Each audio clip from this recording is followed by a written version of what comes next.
Welcome, everyone. This evening, I have the pleasure of having Dr. Angela Arias here with us and our kickoff event for this podcast.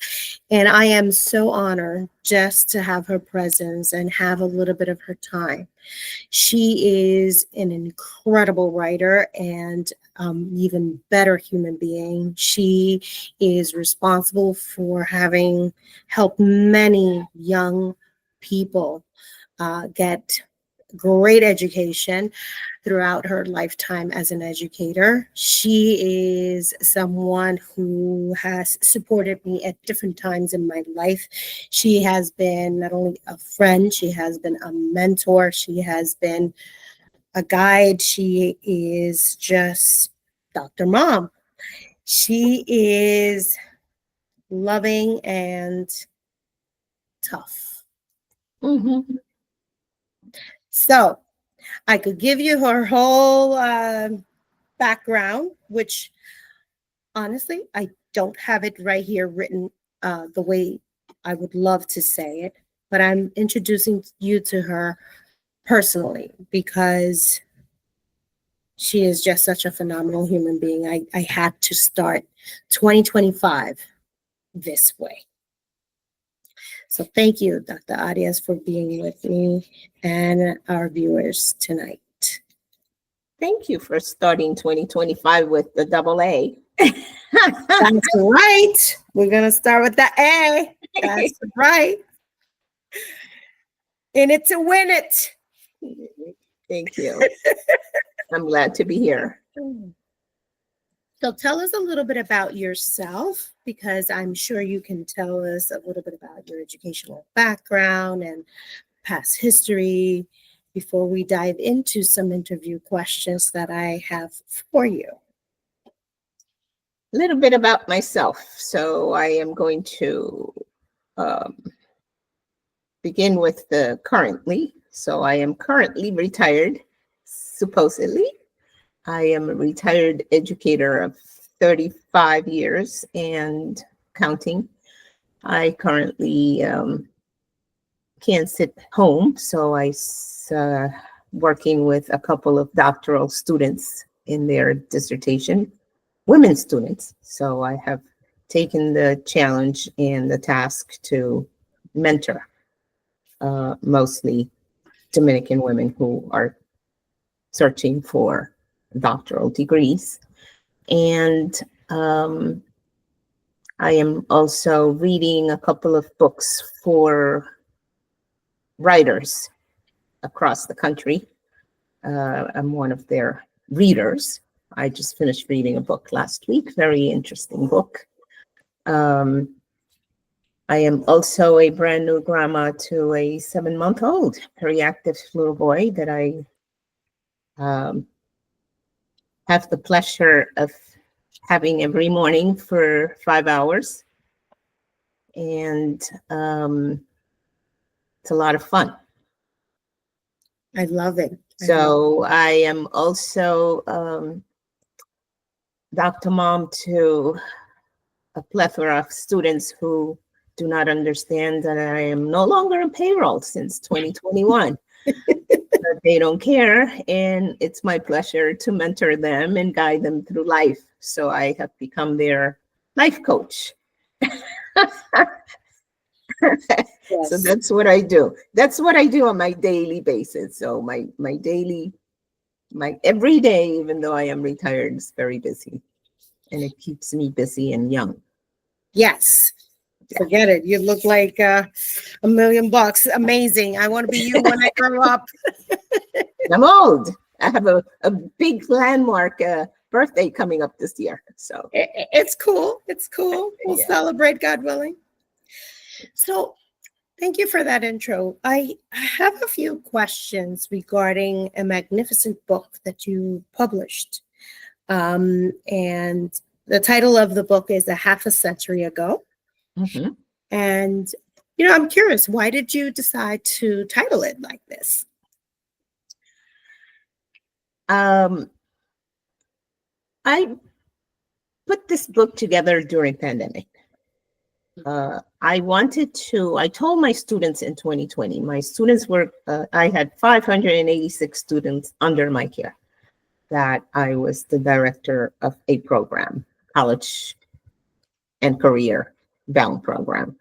And I said to my students, you need to understand that a pandemic comes every 100 years, historically, and that someday you will be old enough to have children and grandchildren who will ask you, so what did you do when you were locked up during pandemic?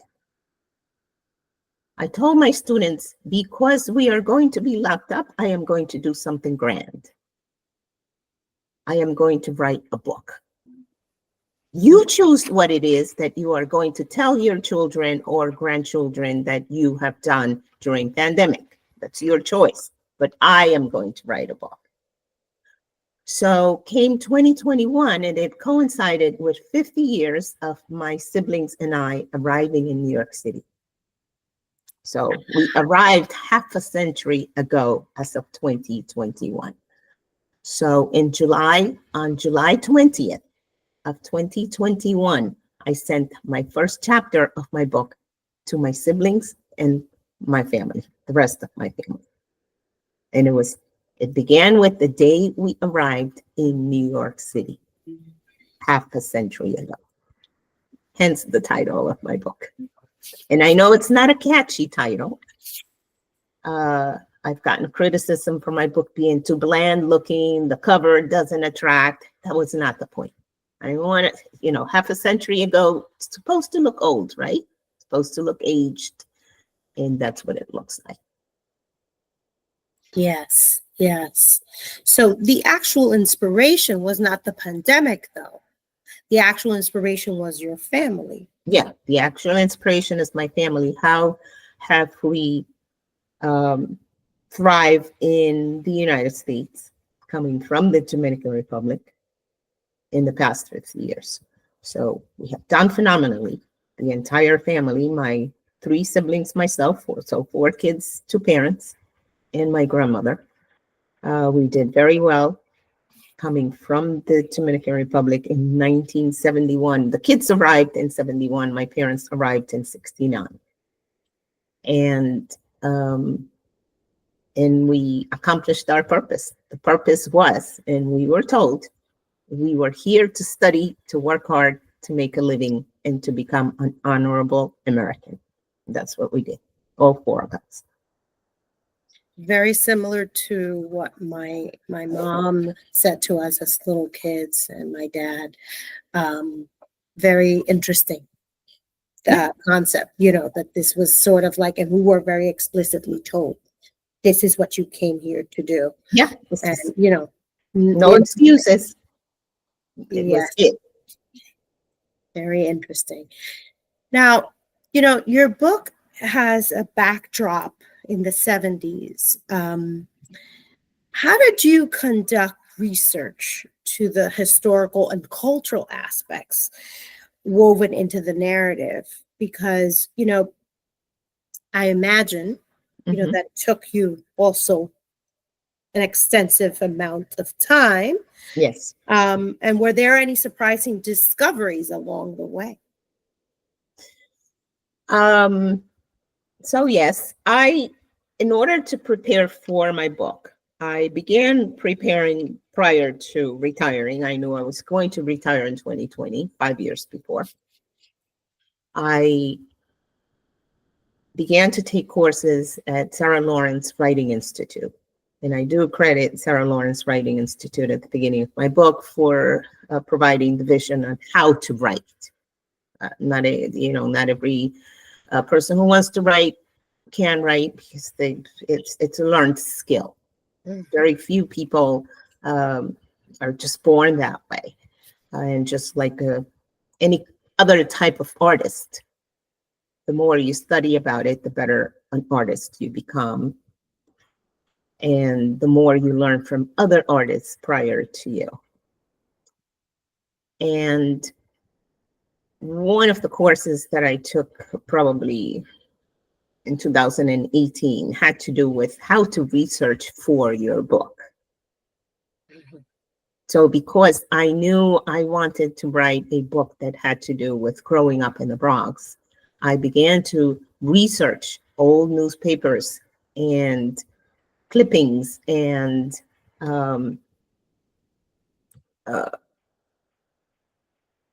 presentations, news reels from the 70s about the Bronx. There's a phenomenal documentary called The Bronx Burning. And the first time I watched it and took notes on it, I got knots in my stomach because it is exactly what I lived as a resident of the Bronx and as a little kid, as a 12, 13, 14-year-old. And I was a very knowledgeable of social issues kind of kid because I always read the newspaper every day. That was something that was a part of my family life. My father used to bring in El Diario La Prensa. When we lived in the Dominican Republic, he used to bring in El Distin Diario, El Caribe, and I used to read it. I began reading at 4. Very few 4-year-olds know how to read. I was one of those. And I continued with that practice here in the United States because I was an avid reader. So my father, at some point, probably when I was in 8th grade, paid for New York Times for me to get the New York Times. So I would get the New York Times Tuesday because it was the science, and I was interested in following the sciences. I was interested in following the space race, outer space. So I followed those for years, decades.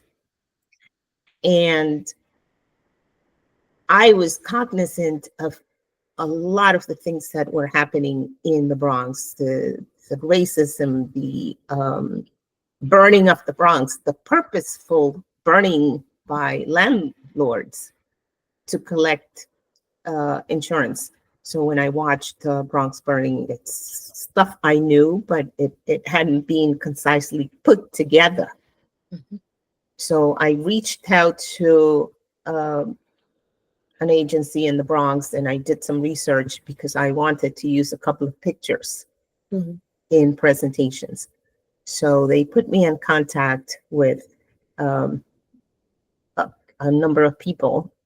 And one of those people was Perla de Leon. Perla de Leon is a very famous Puerto Rican photographer from the 70s and 80s. And a lot of her work were used by the New York Times and Time Magazine and The Bronx Burning in this documentary. And she gave me permission to use 2 of her photos to use when I do presentations in school. She doesn't want me to use them commercially, but she allowed me to use them, say, when I go to school, so that the kids would have an idea exactly how and when I describe a street that is totally decimated in the Bronx. Because those were actual things. I was not making it up. Those are my memories. And Perla somehow catches that in picture. I caught it in my journals. She catches it in pictures. And she's catching it from an adult perspective. I'm catching it from a child's perspective. Wow, that's so magnificent just to hear the process that you underwent, just to keep the whole faithful aspects of rendering this memoir. And also when you think about the lenses, right? But you just exposed there how faithful also you were in capturing the essence of that time, doing the research, finding a way to validate that memory as the accurate memory that it was, and then have it ready for current generation, children who may not have an idea of the lived experience that you had when you were probably their age, so that they can see the evolution of the different communities and also just the different pains that we all kind of go through at different points in our lives. Yes, and it was a scary thing, and that's something that comes up all the time from kids, where you're scared walking those streets. So when I show a picture, whether it's my own picture or Perla de Leon's pictures, they always want to know, and you have to walk through there. And I go, yes, every day. Every day. Weren't you scared? Yes, I was, which is why I never walked alone. I never walked the city alone. And I always had a buddy. And that was something that both my parents and the parents of the other kids would emphasize, that, yeah, you're going to go take the bus with somebody. New York City kids are different from kids in the suburbs. So New York City kids take the train and the bus alone, regardless of their age. And back in the 70s, there were little kids taking the train alone. I don't know if that was allowed, but they were there. It's like, oh, well, we're in 2025 now. Yes, exactly. You had 7-year-olds walking 2 or 3 blocks to the bus, or from the bus to school, until, unfortunately, some little kid in Manhattan got lost, and then that became a thing not to do. Mm-hmm. But when I was growing up, kids were walking to and from school buses alone. My parents never allowed that. We always had a chaperone. Yeah. My mother would not trust anybody, period. The end. Yeah. That's cultural. And I know that because the same thing happened with me, period. I was taken to school all the way up to high school and my first year of college. Yes. People may not believe that. I was taken to my first time in college. I was dropped off there by my dad, and just to kind of set the tone of exactly what college was going to be. That's why I went away. And he did the same with others, in the family, as of course, but it has to do with our culture. Now, thank you for sharing all of that. It's just so insightful. I'm thinking about, in your book, how you, of course, share different memories in terms of the characters, the different people in it. For people who don't know them, obviously they're characters. They're not people that they know. As you were kind of weaving back all of this past, and you're going through your notes and your recollections of things, how hard, or what techniques, or how did you kind of develop the understanding to be able to capture the essence and write from just having these characters in it, Characters. Well, at some point you have to decide who is important enough to have made an impact on you. And wow. that was really my point, putting this whole project together, is that who had an impact on me, whether it was positive or negative. And the negatives I always look as positive, because you don't grow forward unless you go through struggles. And for example, I would not have become the educator I became, tough and gruff, but gentle and with a purpose. My kids are not allowed to fail, if I had not had the guidance counselor I had in high school. And for people who have read my book, know my guidance counselor was totally useless. So at some point when I decided to become an educator, I wanted to be the opposite of that useless adult in children's lives. And I would say that to my students. I began teaching at 26 and I looked 13 at the time, to the point where I used to confuse the safety officers. Where are you going in the hallway? So that's how I began to wear a suit. So I was known as the lady with the suit, because if I didn't wear a suit, I looked just like the kids. A student. Exactly. So I went from being, my kids would call me sister to auntie to lady to mom. So I evolved eventually in my 40s. They were already calling me mom when I already looked as old as their mom. So I've become Dr. Mom for hundreds of kids, and that's how they know me. They don't know my first name is Angela. They have no clue. But they know me as Dr. Mom. Many of them forget that I'm Dr. Arias, so they still call me Dr. Mom. And I'm okay. You know, the first kid that called me mom, she went from the B word to hey lady to auntie to mom. And when she called me mom, she asked me permission that if she can call me mom. And I said, aren't you the same kid that 2 months ago got suspended for calling me the B word? And she apologized profusely. But she was the first kid who called me mom. And I was probably just 42.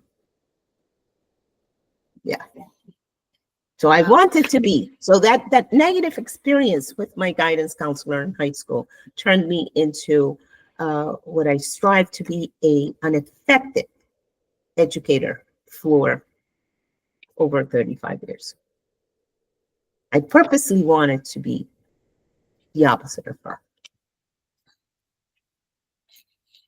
You know, I'm listening to your story here, and I'm just thinking how powerful it is when we as human beings are able to turn a negative in our lives to a positive,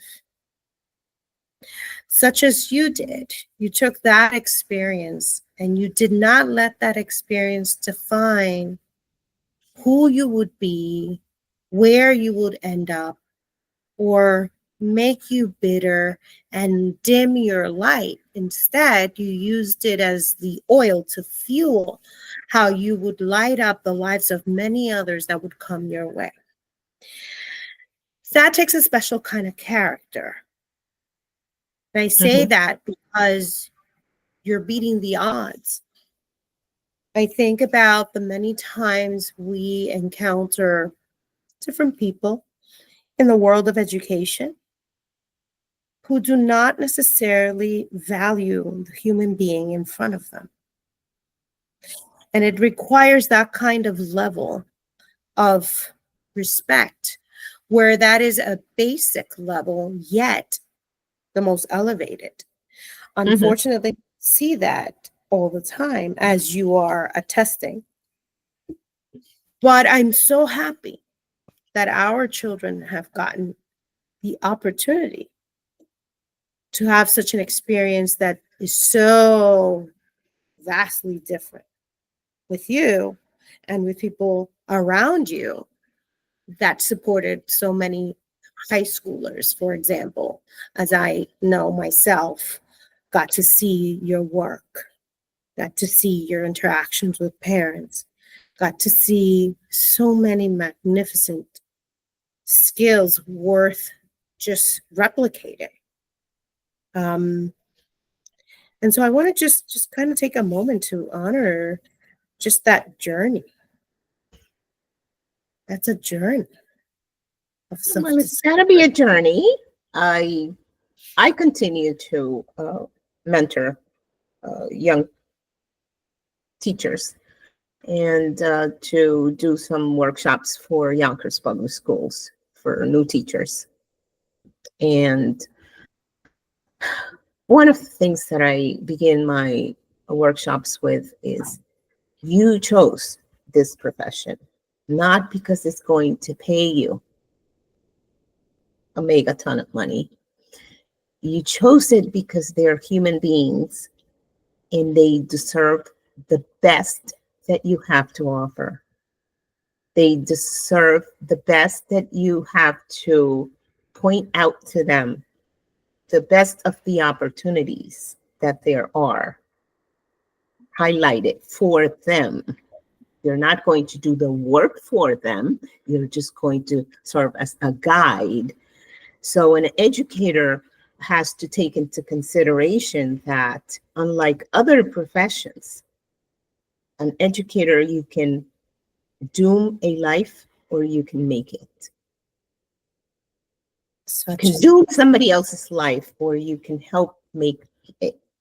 And you are better off the more lives you help promote and you help improve. Yes. Because someday you will come to where I am in my age. And it's best if you have helped as many people as possible in the process. And I don't claim to have helped every kid because, as I said, I am rough and gruff. Like, do not come and cry and tell me I can't, because I have little patience for that.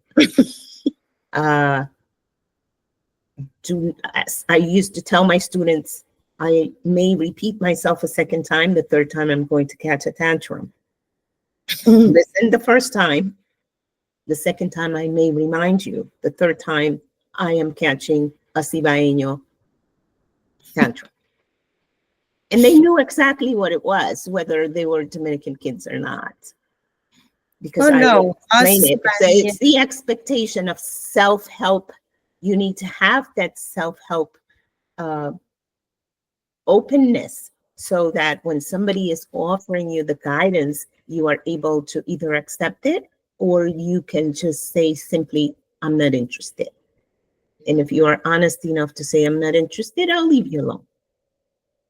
But if you continue to pester me, you better listen. Mm-hmm. And that's how I was. And so my students were pretty good at it. I mean, they truly believe I have a flying chancla somewhere that will just snap out and chase them around. Oh, man. Oh, that's a good one. And they do. I mean, it's a thing. Like, oh, no, it's coming out of nowhere. It's going to come in here. But it's all made out of love. And they have to really love themselves. You know, it's so that whole guiding as an educator, you have to teach kids how to love themselves. Yes. And in the process, they will find their way and they will take, as you mentioned before, every negative opportunity and turn it into a positive. Because every negative opportunity has a flip end. Yes. Every single one of them. Oh, yeah. Those things that are meant to break us sometimes build in us skills that and it may not be immediately, because the thing is with our society, everything is immediate gratification. It doesn't have to be immediate. It could be a decade away. Correct. Yeah. Correct. Fine wine takes time. Mm-hmm. Now, I'm thinking about, just the themes in your book, right? When we consider that you started talking about, just even being in the book meant that the person or the situation was so worthy and impactful that was included. So yes. I'm now thinking about the themes and messages, right? That as you were writing it and as you're basically editing and reading it back and putting the finishing touches, that you hope the readers will take away when they pick up this book, even though it's like you say, half a century ago, and people will be like, okay, but what are those lessons or moral questions that you would want basically a reader to kind of take on or have in the back of their mind as you were doing this writing and you finish all of it? What were some of those themes that kind of highlighted? Theme of family. And so the cover of the book has my dad and the 4 kids. And it's probably one of the only pictures of my dad and the 4 kids, because my dad was the photographer and he was in very few pictures ever with us. And so family, I've never met a more loving dad than my dad. And I just had a conversation with one of my best friends from the book. So I've known this girl since 9th grade. And I told her, I confessed to her that I used to get very jealous when she used to call my daddy daddy. Oh. Yes. So my friends used to call my dad dad because my dad was the dad for everybody, not just ours, but he was everybody's dad.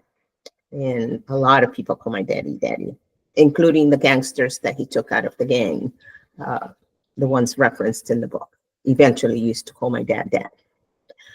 And family was very important theme for me to develop in this book, and I hope I have throughout the book. Another theme that was important was God, and that reverence for God. And it's not, and God is not necessarily just religion, it's God. Because although my family, my immediate family is very Roman Catholic, the rest of the family is not. They were Pentecostals. And so, but God was always there. And that reverence for God and reading the Bible and understanding the concepts of being honorable and honest and God-abiding citizens, that was important. Another theme that was very important for me to develop was hard work. My dad always had 3 jobs. My mom always had 2 jobs. They never complained about being tired. That was not a thing. I get a kick out of youth now that I mentor, and they're always tired. It's like, of what? It's 9 o'clock in the morning. Because, and I don't know people, I did not know growing up people who only had 1 job. Including myself. I never really had 1 job. My ex-husband never had 1 job. My brother has never had 1 job. My sisters have never had 1 job. We've always had multiple jobs, even though we all had professional jobs, we always had another job. So that hard work, because my dad always said, vinimos a trabajar fuerte. So we came to work very hard, and that's embedded in me. Like, really? You're not working? You're on vacation for 2 months? That sounds like laziness. Because even when you were we would be on vacation, there would be a job somewhere. Some kind of something, a project, some kind of thing. And also, I think I wanted to develop the concept of resilience in my book. So you get thrown a hard ball, you catch it, you mold it again, and you throw it back. Yes. And it's a constant thing, and it shouldn't let you down because, just when you're getting up from picking up that ball and throwing it, a new one gets thrown at you. So that constant reinventing yourself and your resources so that you are not just drained and flatten out. So you continue to come up like the phoenix. You continue to come up, and just the blink, te echa agua en la cara y sigue caminando. Yes. I mean, I think that it's one of the hallmarks of many of the traditional Hispanic. Yeah, and it's an immigrant story too. Yes. I noticed it with not just Dominicans, but in Hispanics, but with my other immigrant friends. That whole thing, it's like always swimming against the current, and then you do it, and you get used to it. But there's so many important aspects just to understanding from that whole experience and the whole culture and all these different key ideas that basically pull you forward, and your family, by definition, as you all had to rise to the occasion and be like, you know what, we came here, we said we were going to come here to do what we got to do, and we're going to mean And it. not just rise to the occasion. You have to be better than the occasion, because for Yes. immigrants, especially immigrants of color, the expectation is totally different. I mean, I'm 64, on my way to 65, and I get it every day. Even up here where I live in the States, where people would go, really, you're Latina? I thought you guys were XYZ. And so you always have to be better than the expectation or the norm. Yes. And then we'll get the backhanded compliments anyway. No kidding. I take them. Okay. I'll take all the compliments. So, we just kind of got to roll with the punches. Just leave it at that, unless you engage in some very interesting ways, which would be, oh, you speak really well. Really? Oh, you speak magnificently too. Yes. Oh, wow. Where are you from? Well, I said that to somebody recently. Wait until you hear me speak Spanish and you can understand. Because sometimes these things aren't nice, they may think they're being nice, but it reflects a very deeply rooted bias and expectation of failure. And even if I did not speak really well, if you rather chose to understand me really well, it would be nice. It would be a nice flip of the script. But sometimes I don't tell people everything I'm thinking because I can't. I have enough social skills and pragmatic abilities to understand that that's not something you do. You don't say everything you think, But other days, I'm bold and I'll say it because writing somehow makes it easier for me. So I'll say all kinds of things in writing that maybe I won't tell somebody if I just have them in front of me. Must be a thing. No, I've learned how to control myself. I am much more mild now than 40 years ago. Well, that's what I'm saying. We kind of start, improving. It's a process of recovery. I'm going to and it's also part of the upbringing environment. So I have explained to people in the past, parents, students, administrators. So when I was an administrator, for example, I used to get parents say, "You're not afraid of anything." No, I'm only afraid of cockroaches, lady, and you're not one. And it's part of growing up in the hostile environment of the Bronx of the 70s. You had to have this como una concha protecting you. Shield. And also my peripheries vision is very good, which became very handy when I was in the classroom because I could see what was happening. I literally could see my hand here and here all at once. Yes. And my students would say, "How can you do that?" And I go, "I grew up in the Bronx," and they wouldn't get it because even walking the streets, you had to know who was coming behind you. Absolutely. Or on the side, almost ready to grab you. And then you just jet it down the street, like catch me if you can. And as a kid, you grow up like that. And it's not like you, like somebody asked me, I made a presentation for the University of Hawaii recently about my book. And they said, "So it's almost like you are afraid." And I go, "No, it's just that things will happen to you if you're too slow." Exactly. So you learn how to walk fast. Everything. You learn how to move fast, and you learn how to see fast and react. I have mentioned this to friends of mine who, are not, an immigrant like this. And I've said, it's just interesting. One of the biggest things is seeing how fast everything was in this country compared to where I come from.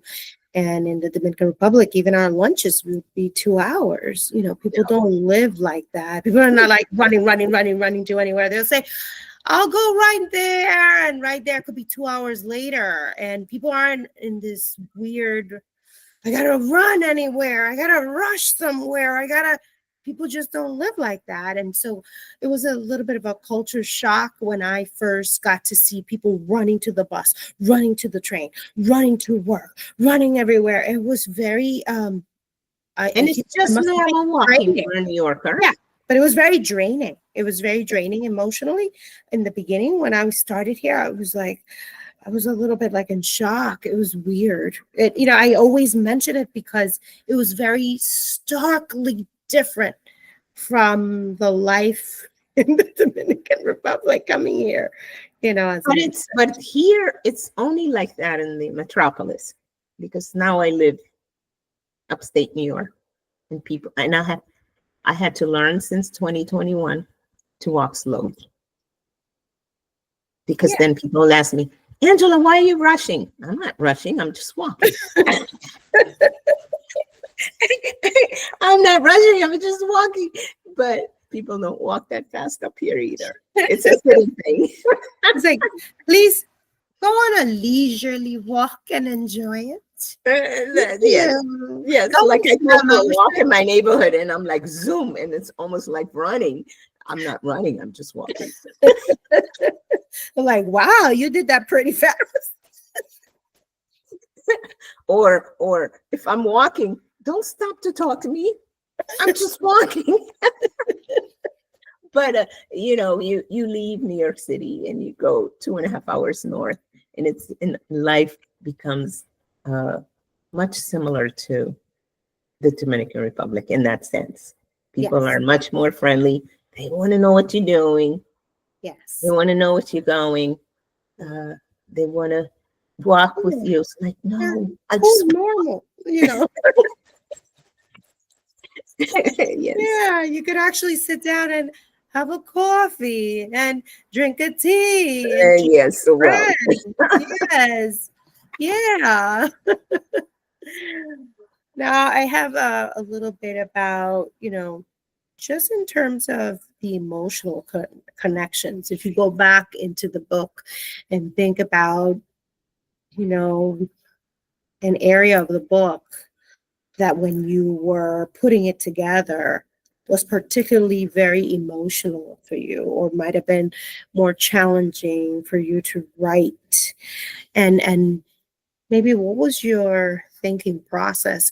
Because I would imagine when you're going through memories, there must be that whole kind of reconciling your truth as you perceived it then, reading it from your notes that you might have kept, versus also the understanding that you have now after maybe years have passed, and you're like maybe more evolved. So if you think about the dynamics that might be involved in crafting back the memory and being, again, that word, faithful to the event as it happened versus the event as you've interpreted, and then on the backdrop as you are now the more mature adult. I hope I didn't make that too complex. No. But as I was thinking about it, I was like, wow. I think about when I interact with people, how I often have this capability of being like a third party reflecting on the me, Lorilet, and the other in the interaction. Sure. So that I can actually quantify and be able to reflect and make meaning of the engagement.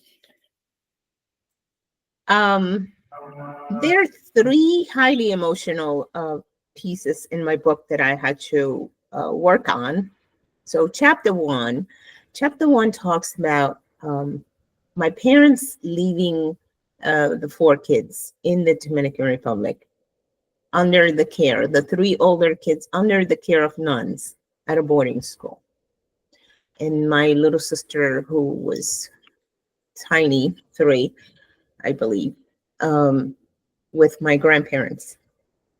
And so separating from my parents in 1969 and going to a boarding school. So my parents are very loving people, extremely loving people. And then we went to the boarding school with the nuns, where they're just robotic. And there is a piece in my book where there's a scene where I talk about my brother and my sister, younger than me, and at the time I was 8 going on 9, hugging each other a lot, just because we were the only 3 people that know each other in the boarding school at the time. Mm-hmm. And I know the nuns because that was my actual day school before my parents left, but my siblings didn't. But we would just hug each other, the 3 of us, because we were used to being hugged all the time by my parents. We were used to, if we visited Bani, where my grandparents lived, we were always being hugged by the grandparents, my aunts, my cousins,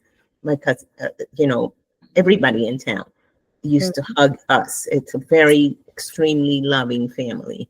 And you go from that to nothing.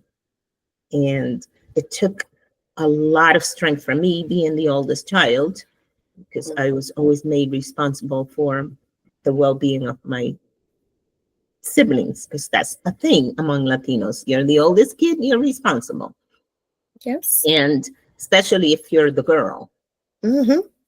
And gotta know how to do everything. That was hard, writing about it, so that in trying to remember emotions, and didn't want to make it too,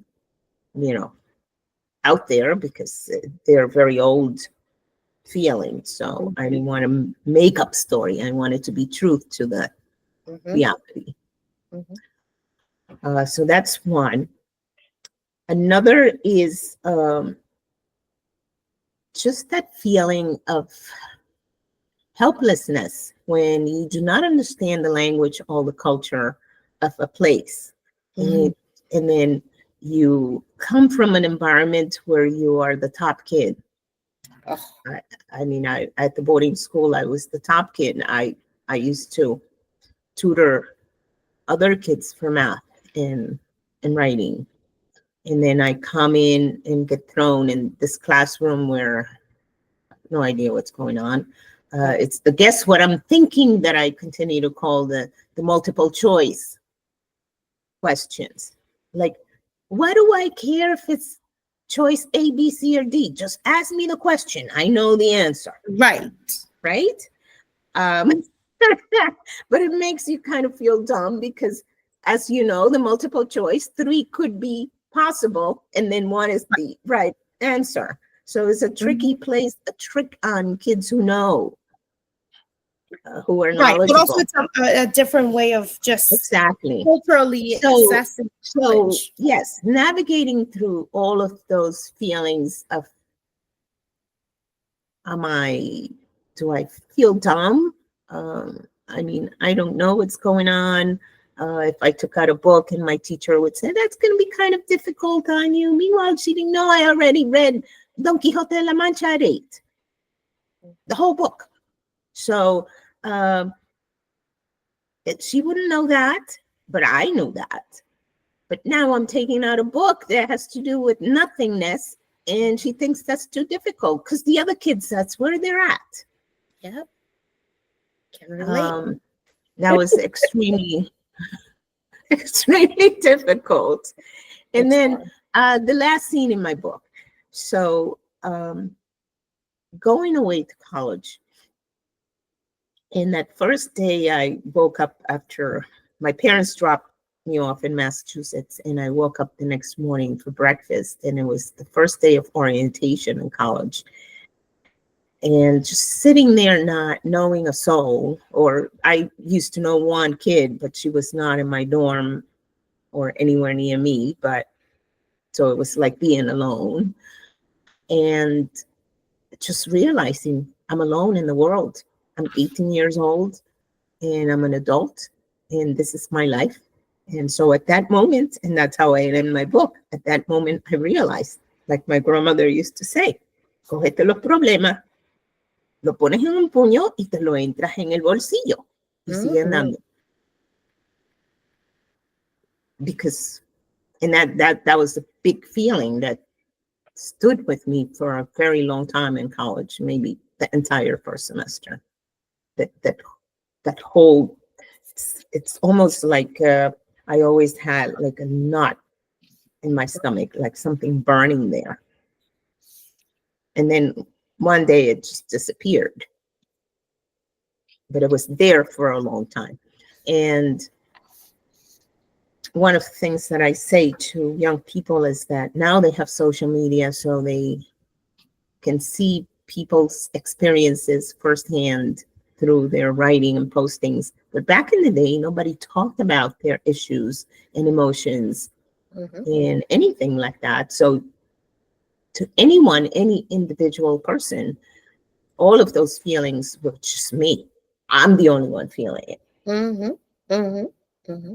There's no validation. Exactly. And God forbid I went to my mother and my mother would have been, ¿qué es esto? Un departamento de quejas. Because she was like, she was not about to have it. She was too busy, working too hard to make us live nicely. Yeah, no, to provide, just even to provide, because you go from being in a very free country, just being free, even just in nature, and then at least I'm going to speak for myself, and then you come here and everything's restricted. Just the first time I even saw about living in a building, I told my parents, I remember I said something to the essence of like, oh wow, just like they have the pigeons, como la paloma. And I was like, know, thinking back about all that stuff. Yes, of course. Because for me, I didn't live like that.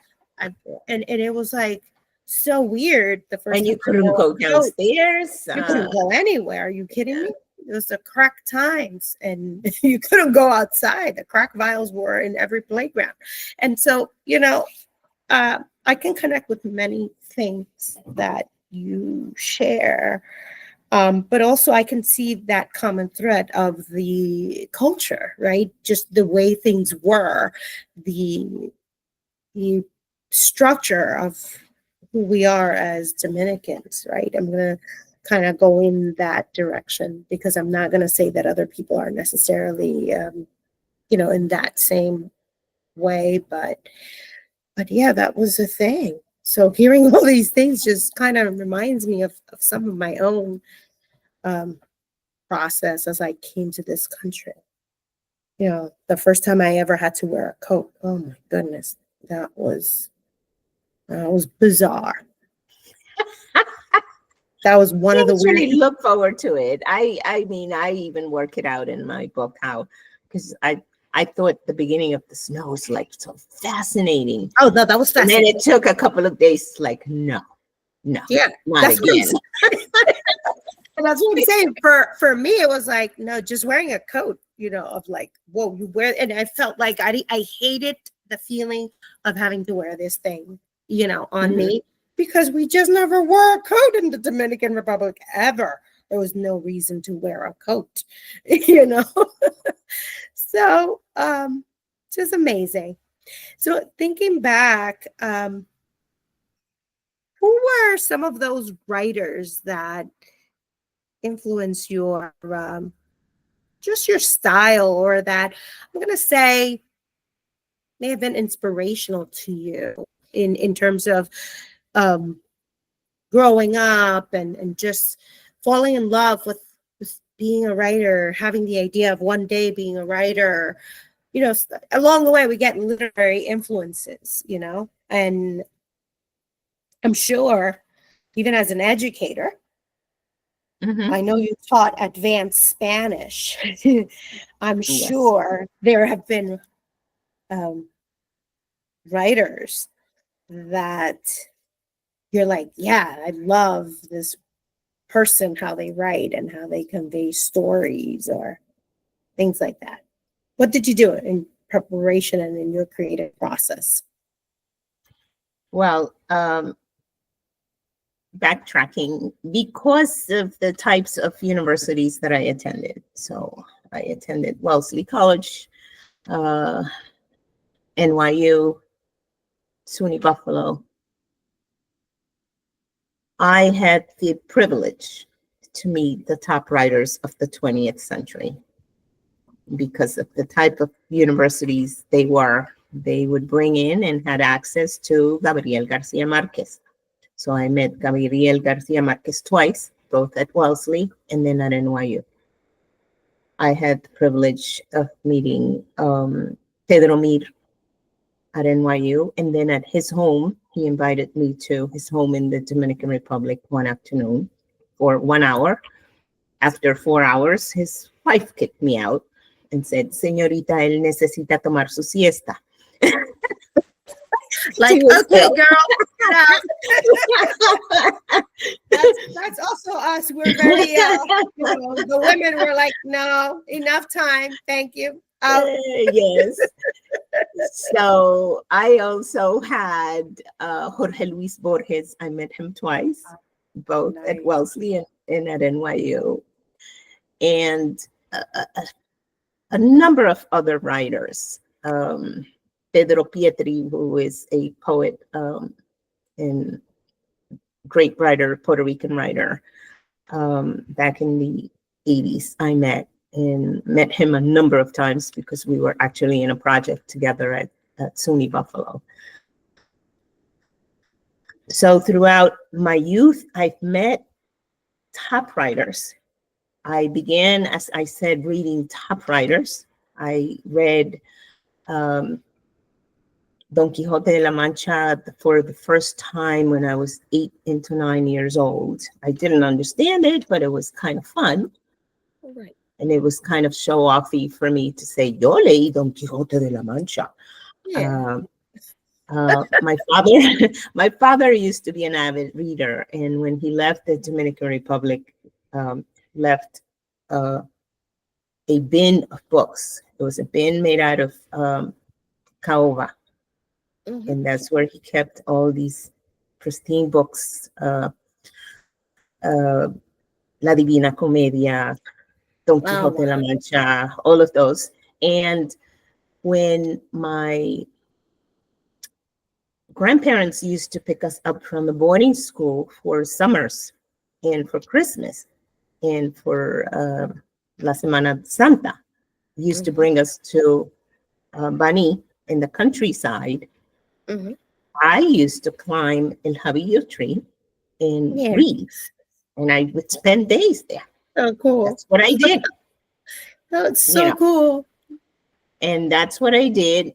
And everybody knew that's where Angelita was, reading for hours on end. And I would spend time reading. So I began to read these top books. And then eventually, here in New York, the only place my mother would allow me to go with my friend Jackie was to the New York City Public Library on 42nd Street. And we would spend entire Saturdays reading there. Because back in the day, there was no internet. You had to go and borrow a book. Yep. And then, we would spend the day reading a book and then borrow a couple of books. And then the excuse was we have to go back next Saturday to return the book, and then spent the whole day again at the library. And we spent a lot of days at the library. So a lot of writers, I love the realismo mágico, where things come up. I couldn't use a lot of it in my memoir because that's not appropriate for a memoir. So realismo mágico is really all made up. But I can't wait for my next project that I'm working on, which is a novel. And I definitely am going to have realismo mágico in it. Nice, nice. Yes. I do know that recently you met with Julia Alvarez. I did. Who is such a magnificent writer. I did. absolutely love her work. I feel her work is such a wonderful transition among, between the Dominican culture and among the different generations. Mhm. As she embeds these different ages in the women that usually she uses to portray so many different common issues that we experience as immigrants, as women, and then just in life challenges. So I saw that, you know, um, through some other work that I believe you do upstate. You do some Yes. work as well. And I saw how she picked up your book, and I think is wonderful how that exchange of ideas, that you could read her book and she could read your work, and she can appreciate that, and then remain fresh. I love that. And I to see more yes, of that. it was again a privilege to have met Julia Alvarez. So I volunteer for the New York State Writing Institute here at SUNY Albany, and I attend a lot of they bring in phenomenal writers, and Mhm. the top writer they brought in 2024 was Julia Alvarez, and I wanted to be like there. So Of I was course. reading on the second row, and I happened to ask the last question of the audience. I mean, it's a huge audience of like 300 people. And somehow she liked my question, and then asked the director if he can invite me to have dinner with him. So that's how that happened. By Yes. coincidence. No, by the brilliance And that you she liked have, my that question. you are. It's your brilliance, Because I can tell I you. used to teach AP Spanish literature Yeah. and language. I had taught some of Julia Alvarez's book in my class. And one of my favorite books by her is La Tía Lola, Los Cuentos de la Tía Lola, which I highly recommend to anybody. And my kids used to love reading them. And I talked about that, La Tía Lola, and asked her when is the other Cuentos de la Tía Lola coming up. Said she might think about it. Yeah, it would be Yes. so awesome. Yes, to Yeah. get that whole for the new generation Uh-huh. to come and do that. And it's very interesting because she comes from a different type of Dominican immigrants. Absolutely. We are used to the Dominican working class immigrants. She doesn't come from the working class. She's very well off.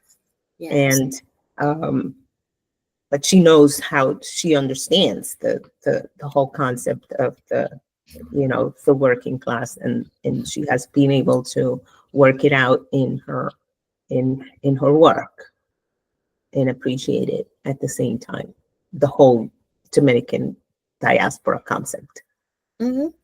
I think because inherent in all of that, even fleeing from someone like Trujillo and understanding the aftermath of all that process and having to let go of your homeland, I think no matter whether you are socioeconomically well off or disadvantaged, just having to leave your home behind marks an immigrant. And I think Yes. that aspect of it is like a common thread of point of conversation, but also a new connection and revelation for just being a stranger in a new land, One of the interesting groups that I've joined lately is the Dominican Writing Institute. I've heard of them. By Angie Abreu. And I've joined several of their chats, and I actually took a course on Dominican genealogy, which was extremely interesting. I can't wait to continue to do research about my family history. So I have been able to research 200 years back. Oh, that is so phenomenal to be able to capture all that. Whatever comes out of that, I'm excited to see. Oh, Yes. no, I think is gorgeous. You know, So I'm they thinking, give you the tools how to do it, and it's extremely interesting. You know yeah, how, and you can see just from documents, marriage documents, from uh, land documents, where your family was when, and how positioned they were, and how close they were, and all types of things just from documents. And it's fascinating for me. I mean, there are parts of my family, because of the way the island is situated, the Hispaniola, where there have been so many hurricanes that have destroyed parts of the island. So there's a part of my family, the part from Maraona, there are few documents left because San Zenón destroyed, yes. you know, all of the physical documents back in the day. And it's been very difficult, but there are other parts that are, all the documents are there. Yes, yes. Which is, you know, at least part of it you can piece out and recover. Mhm. And Mhm. so important because it grounds you and gives you that root, you know. Um, Yes. I have just two more questions because I know I've kept you for a long time, but I feel like I needed to ask all these questions because they were like just questions that I wonder. If I wonder, I'm sure other people wonder. And for this, I'm kind of like thinking about, you know, advice that you might want to give aspiring writers, because in our communities, I'm sure there are other women in particular who usually kind of suppress their voices, you know, as we've discussed in private conversation. You know, women usually are not at the forefront of many things because we've always been kind of put to the side. In general, as a society, we're not the ones who lead, and you know, we've got to hold a man's arm and look absolutely stunning. But you know, somehow people forget there's a brain and there's a heart that probably wishes to express many different things. So I'm thinking about, you know, what are some of your future projects and advice that you would give, you know, young women who might be interested in either, you know, anything that you will be coming up with? Because, you know, I know I've asked you, hey, will you be doing a writing workshop at any point in time, even if it's an intimate event? Are you going to open up the path to teach others some of your process that you've used to craft your own book? And maybe others are interested in writing memoirs, for example, or writing a novel, or just writing an article in a newspaper, and how you might eventually do that or not. So share some of your future projects and share an advice that you would give aspiring authors. Uh, you're not the first person to ask me about the proposition of writing instruction as a workshop setting, because I spent 30 whatever years doing that. I need a break from being the instructor, the writing instructor. And now I really need to, and it's a conscious decision that I made in 2024 to become the writer as opposed to the instructor. Because if I continue to spend so much time on instructing the writing process, then I have to put aside some of my own desires to become the writer that I really want to be. I have two projects now. I am writing the Abuela Rowan story, so it's me with the assistance of my grandchild. So from the child's perspective, stories of Latinidad. seeing it from the kid who is now a third generation American kid here in the United States, and how they are going to see their abuela. And that's a project that I want to have ready by the time he attends kindergarten. Him and I as the author. Sounds phenomenal. I already kind of want to know.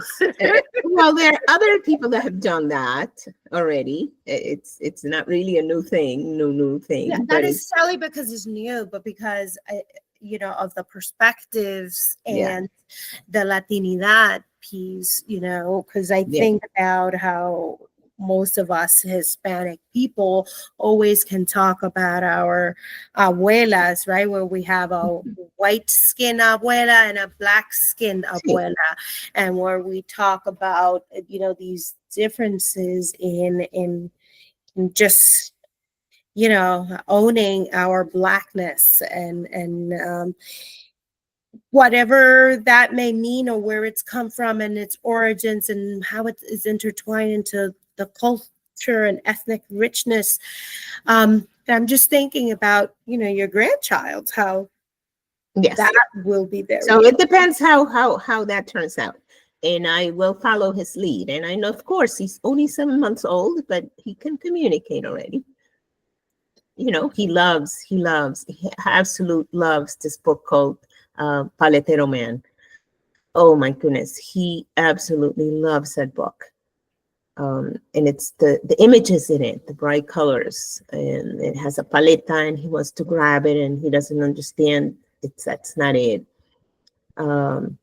He absolutely loves this other book, Plátanos Go with Everything. And it's again the colorful and the images and all of that. He likes the big books that he can put his whole little face in it, and then he's like in awe. And it's funny because we all look at him and we go, is he really reading? Because God forbid you want to remove this book out of his little hands. He will have a fight. Take pictures of him. You got to take pictures of him. Oh, I do. I have it. I have pictures. I love this. I'll send it to you later. So that's one project that I have to really concentrate on.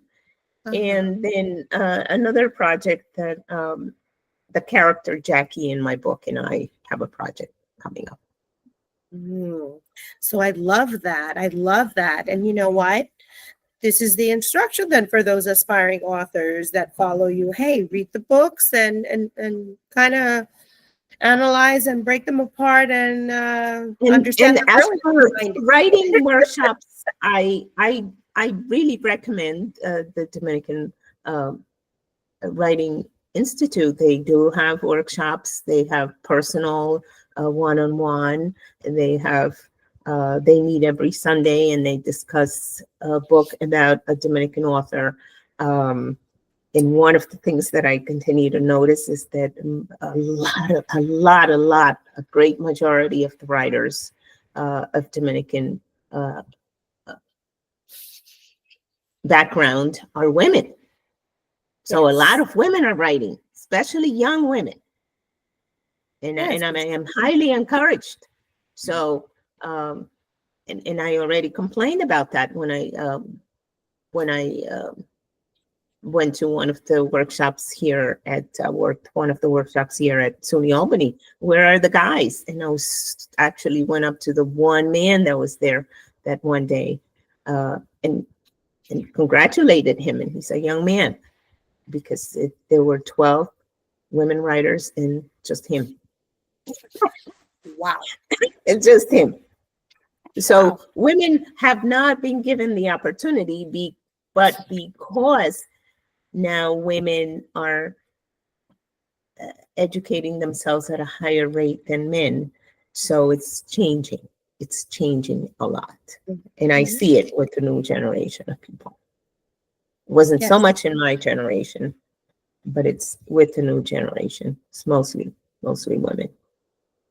Which is awesome, because we do want women to, get an education and continue to bring forth those stories that have been. They're serious. it's a big commitment. Your Just voice, to your finalize voice. my advice, as you asked before, for any writer, it's a big commitment. You can't just, it's not one of those things that, you're going to do it now and then you put it away. No, you have to be on top of it because the ideas fly away. Absolutely. You have to be committed enough so that if you wake up at 3 a.m. with an idea, you put in a couple of hours worth of writing. And then even if you go back to bed for, to be ready for work the next day. And that's how artists work. It works that way with writers, and it works that way with visual artists. I mean, that's something I learned from Pedro Mir back in the day when I met with him. He says, Ángela, a cualquier hora que a ti se te prenda la musa, tienes que pararte y ponerte a escribir, porque si no se te va. Right. He said that to me. And then I'm talking about back in the late 80s. Wow. That was a very long time ago. I was still in grad school. Yes. But, I mean, I think that we're just so blessed that, we're seeing the change. We're seeing a future that looks promising.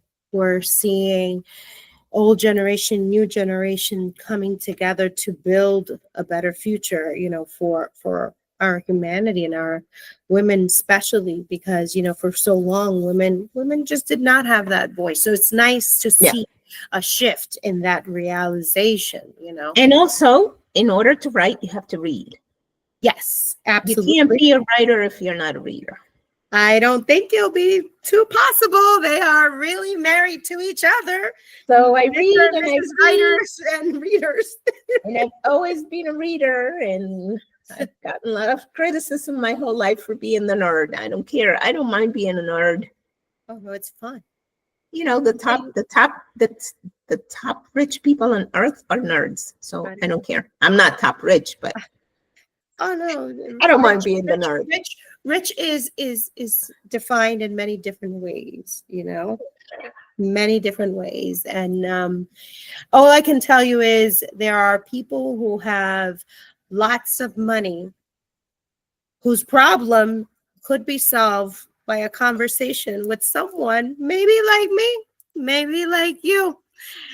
People have no idea what kind of riches a person like me or a person like you could have.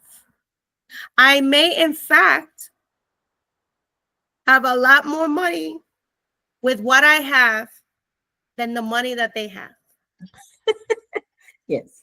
So, please, we need all of those wonderful gifts in the world. We need that grace and power that flows through the muse of creation that allows us to create and magnify that which is good, to continue to be so. And I am just really happy that we got to do this interview. I invite everyone to pick up your book a half a century ago. They can pick it up at Barnes and Noble. They can pick it up on Amazon. They can pick it up wherever books are sold, because it's there. And if by any chance you happen to go to a place where they do not have it, it's simply an order request form away. And that would be nice, because that way they'll carry at least one book of an amazing Hispanic writer. So that's my invitation for anyone that is watching. At the public libraries too. The public libraries are also, if you cannot afford to buy a copy. Yes. Thank you, Dr. Arias. Thank you for the invitation. It's been an honor, a privilege. As always, you are the best. The best mentee I've ever had. You're just incredible. I learn from you every day. Bye now, everyone. All right.